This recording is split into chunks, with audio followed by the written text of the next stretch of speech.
فإن أصدق الكلام كتاب الله باشترين كلام كلامي خواي پروردگارك لقرآني بيروزا أي فرميو وخير الهدي هدي محمد صلى الله عليه وسلم وباشترين ريبازي پیغمبري مختار صلى الله عليه وسلم كالكتابكاني سنة سيرتي پیغمبر صلى الله عليه وسلم بيان كراوة رون كراوة بومان نقل كراوة بومان لكساني زمان باك وزمان راستوا وشر الأمور محدثاتها وخرابترين ريباز أو ريباز وريقايانيك للريبازي پیغمبر لا أدا بهر لا يكيابي بلاي تندرويا بي هر لا دانا وهر خطر بلاي شل رويشا بي هر لا دانا وهر خطر بويا خير الأمور أوسطها وهي طريقة النبي صلى الله عليه وسلم وشر الأمور محدثاتها وكل محدثة بدعة وهمو زيادة الرويك ينشل رويك أو بدعيو لشريعة إسلام قبولني چونك لادان للربازي پیغمبر صلى الله عليه وسلم بيقمان سر ليشويانا همو أم دنيايا بوسري ليشوي كالربازكي پیغمبر يان زيادة الروي بكاو زياد بخات سري واي بيبيت لسر خلق قرز بيو بخلق هل نگيري يان وكوايا دسي ليبرداو شلو بيتوا هواش برو أمدي وبرواتا وكوازي ليهني بهردو ترفا خلق ناتواني هاليقري اگر اوانشي كهل يقرن كسان يكن تاكو ترا امين نوا بمدي ما بوديوا او تاكو ترايانا لأخيرا خوشيان بهلاكة أجن وشر الأمور محدثاتها وكل محدثة بدعة وكل بدعة ضلالة وكل ضلالة في النار همو زيادو لا ريك لا ريبازي بيغمر دروس للربازي پیغمبرات دروس أبي بيت گومان ويلي وگمراي وسر لشيوان و أبيت ماي أوي خاونكي لجاتي أوي خيري دسكوي بو جهنم أتي خوا پنامم دا بويا التزام كردن با مامناوندي و بوسط و زور پيويستا التزام كردن بويك پیغمبري خوا لسري بو زور پيويستا دزگردن بو ك پیغمبري خوا لسري بو زور پيويستا لبر اوه که پیغمبری خواه صلی الله علیه وسلم خوش ویسکان خواه تعالی لقرآن پی افرمی بلی ای پیغمبری خواه وأن هذا صراطي مستقيما فاتبعوه ولا تتبعوا السبل بلی پیان ای پیغمبری خواه امر رگار راسکی منا شوینی رگار راسکی من بکون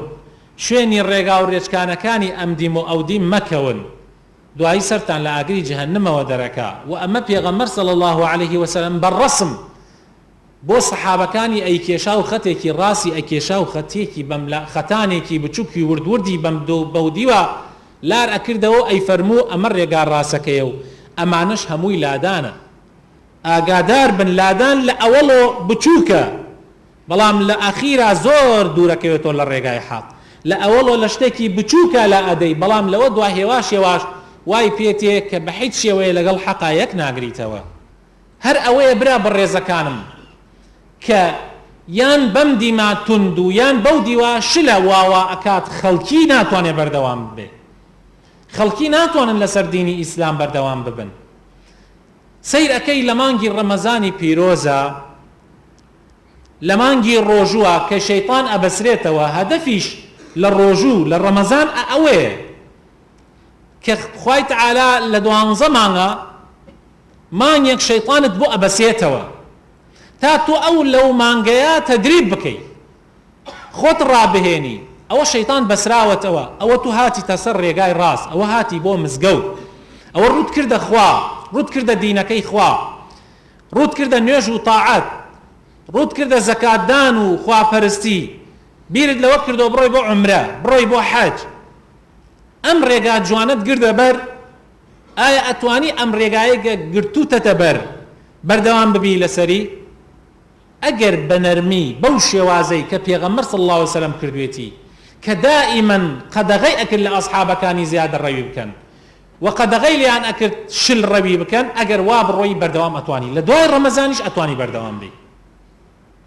چونکە ئەو ڕێبازەی پێغەمبەر صلی الله علیه وسلم ڕێبازێکە لەگەڵ طبیعەتی مرۆڤ ئاگونجێ، لەگەڵ فیترەتی مرۆڤ ئاگونجێ، بەڵام لادانەکان لەگەڵ طبیعەتی مرۆڤ ناگونجێ. سەیرەکەیش نەشازە، سەیرەکەی شتێکی نامۆیە، سەیرەکەی هەموو کەسێ پێی ناکرێ، هەموو کەسێ پێی جێبەجێ ناکرێ. بۆیە پێغەمبەری خوا صلی الله علیه وسلم هەردەم ئەوەنەی هیچ شتێ تووڕە نەئەبوو وەکو لەوەی کە ببینێ سەحابەیەک لا بدا.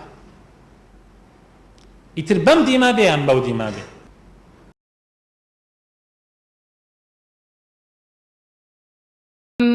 ألم تر كيف ضرب الله مثلا كلمة طيبة كشجرة طيبة أصلها ثابت وفرعها في السماء